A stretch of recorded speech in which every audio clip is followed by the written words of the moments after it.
Corona ने आमदनी कम कर दी है, लॉकडाउन ने लोगों से नौकरियां छीन ली हैं, काम धंधे रुक रुक कर चल रहे हैं और इस सब में अगर महंगाई की मार उस पर पड़ जाए तो समझ लीजिए कि दम निकलने को कुछ बचा ही नहीं है। जी हाँ, चारों तरफ से महंगाई ने हमको घेर रखा है। आप समझ भी रहे होंगे, महसूस भी कर रहे होंगे। हमारी इस खास रिपोर्ट को देखिए और समझ जाएंगे कि किस हद तक चीज़ों में बढ़ोतरी हो चुकी है और आप और हमारी जेबें लगातार ढीली हो रही हैं। आमदनी घट रही है। पेट्रोल के जो दाम है या डीजल के जो भी दाम हैं, वो सब्जी से लेके ऊपर जो भी रोजमर्रा की चीजें हैं उनके भी दाम बढ़ाने में सहायक होते हैं। महंगाई बढ़ रही है। ये महंगाई की गर्मी है जिसकी वजह से हमारे पसीने छूट रहे हैं। पैसा जेब में आ नहीं रहा, लेकिन निकल बहुत तेजी से रहा है। सरकार क्या कर रही है कुछ समझ नहीं आ रहा। रोज 10-10 पैसे करते करते वो महीने भर में 5-10 रुपए हो जाते हैं। इतनी बड़ी परेशानी हो रही है, क्या बताएं आप। कोरोना के इस दौर में 23 करोड़ हिंदुस्तानी गरीबी की रेखा के नीचे चले गए हैं। 97% लोगों की आमदनी घट गई है, नौकरियां कम हो गई हैं और बेरोजगारी दर बढ़कर 11.8% पर पहुंच गई। प्रति व्यक्ति आय 4% से घटकर 1,28,829 पर आ गई। सरकार से कहीं ना कहीं ऐसा तो कीजिए कि एक आम जनता, गरीब जनता सामान को खरीदने में समर्थक रहे। नौकरी कम, आमदनी कम, सब कुछ घट रहा है, लेकिन कुछ बढ़ रहा है तो वो है महंगाई, यानी आम आदमी पर दोहरी आफत। आमदनी अठन्नी और खर्चा रुपया। वो बहुत परेशानी हम लोग को झेलना पड़ रहा है। अभी सब्जी आते हैं तो बिकता नहीं, घर रखते हैं। फिर पेट्रोल के दाम तो रॉकेट की रफ्तार से बढ़कर कई राज्यों में 100 के पार हैं। अब तो डीजल भी कुछ जगहों पर 100 के पार पहुंच चुका है। दाल, चावल, तेल, खाने की चीजें आम लोगों का तेल निकाल रही हैं। आमदनी बढ़ नहीं रही, लिहाजा घर के खर्च में ही कटौती कर लोग जिंदगी की गाड़ी आगे बढ़ा रहे हैं। तेल में करना पड़ता है, सब्जियां थोड़ी कम खरीदते हैं। पहले 1 किलो लेते थे, अब आधा किलो या 3 पाव लेते हैं। डेली रेट बढ़ रहा है, रोज आए दिन रेट बढ़ रहा है। सब पब्लिक को परेशान हो रही है। आए दिन ऐसे रेट बढ़ेगा, कैसे काम चलेगा। अब लोग भी क्या करें, घर से निकलना मुश्किल क्योंकि पेट्रोल, डीजल, सीएनजी हर चीज के दाम बढ़ चुके हैं। घर के अंदर खाना मुश्किल क्योंकि खाना बनाने वाला तेल, दाल, सिलेंडर की कीमतें इतनी हैं कि बजट बिगड़ रहा है। जरा देखिए पिछले साल से लेकर अब तक तस्वीर कितनी बदल चुकी है। सरसों के तेल के दाम 34% बढ़ चुके हैं। वनस्पति की कीमत में 33% बढ़ोतरी हुई है। सोया तेल का दाम 35% बढ़ गया है। सनफ्लावर ऑयल की कीमत 52% ज्यादा हो चुकी है। प्याज के दामों में 40% उछाल है। गैस सिलेंडर का दाम 36% बढ़ चुका है। अब क्या बताएं और क्या छोड़ें, इस दर्द को तो हर इंसान महसूस कर ही रहा है। तेल है, चावल है और जहाँ दूध पे भी बढ़ गए 2 रुपए, सब पे दाल चीनी सब पे बढ़ गए पैसे। तो बताओ महंगाई इतनी हो रही है, कहाँ से खिलाएगा बच्चन को। बढ़ती महंगाई से त्रस्त जनता सरकार की ओर उम्मीद भरी निगाहों से देख रही है, लेकिन उनके सवालों का कोई जवाब नहीं मिल रहा।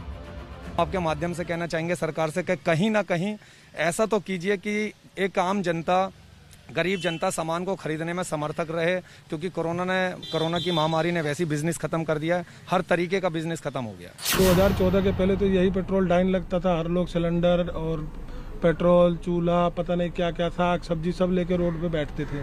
अब क्या हो रहा है? अब वो लोग कहाँ है? वो लोग कोई बोल ही नहीं रहे।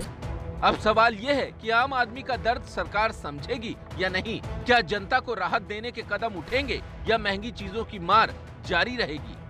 हमारी औसतन महंगाई दर 4-4.5%, कभी हद हुई तो 5% पे जाती थी।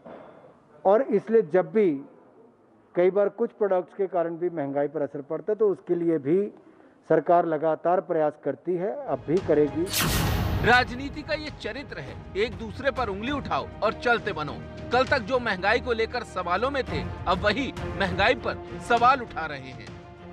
मैं तो सिर्फ इतना कहूंगा,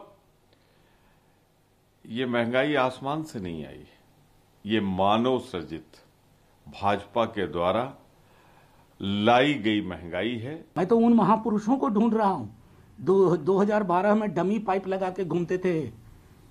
पेट्रोल डीजल, इंसान खत्म हो जाएगा, कैसे चलेगा? एक साहब थे बहुत बड़े, अपने ड्राइवर का हवाला दिया करते थे कि वो कैसे आएगा?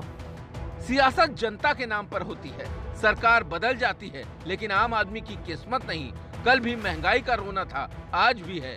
कल भी वही गाना था, आज भी है। आखिर महंगाई डायन क्यों खाई जा रही है, इस पर सरकार की अपनी दलील है। रविवार को पेट्रोलियम मंत्री धर्मेंद्र प्रधान ने कहा था कि वैक्सीनेशन और दूसरी कल्याणकारी योजनाओं ने सरकारी खर्च को बढ़ा दिया है। सरकारी खजाने में पैसे की कमी हम सब जानते हैं, कोरोना का काल है और इस महामारी के दौर में उन पैसों के लिए डीजल पेट्रोल की कीमत पर महंगाई छाई हुई है। कोरोना में लगभग 35,000 करोड़ से ज्यादा एक साल के अंदर टीका में खर्चा हो रहा है।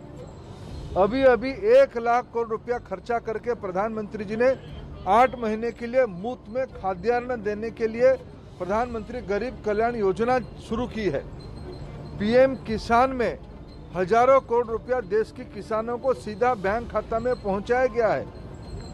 मैं इसी साल की बात कर रहा हूं। तो सरकार का कहना है कि अगर आपकी एक जेब से पैसा निकाला जा रहा है तो दूसरी जेब में वही पैसा आपकी मदद के लिए सरकार डाल रही है। सरकार की अपनी अलग अलग मजबूरियां भी हैं और दलील भी।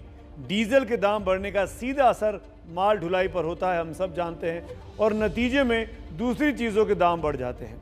ऐसे में बढ़ती महंगाई को रोकने और जनता को राहत देने का फॉर्मूला क्या हो सकता है, अब हम वो आपको बता देते हैं।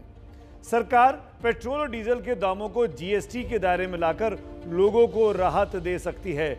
अगर तेल के दाम जीएसटी के तहत आते हैं तो इसकी कीमतों में बहुत बड़ी गिरावट आ सकती है। लॉकडाउन में सामानों की सप्लाई चेन पर बड़ा असर पड़ा है। एक जगह से दूसरी जगह सामान पहुंचाना मुश्किल हो रहा है।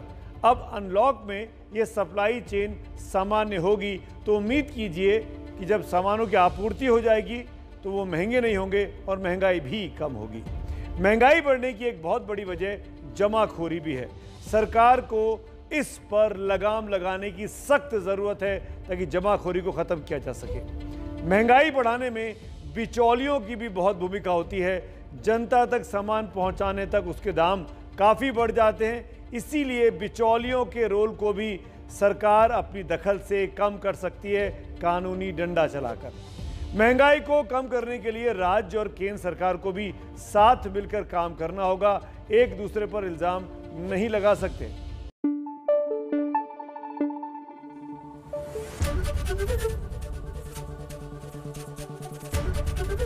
एबीपी न्यूज आपको रखे आगे।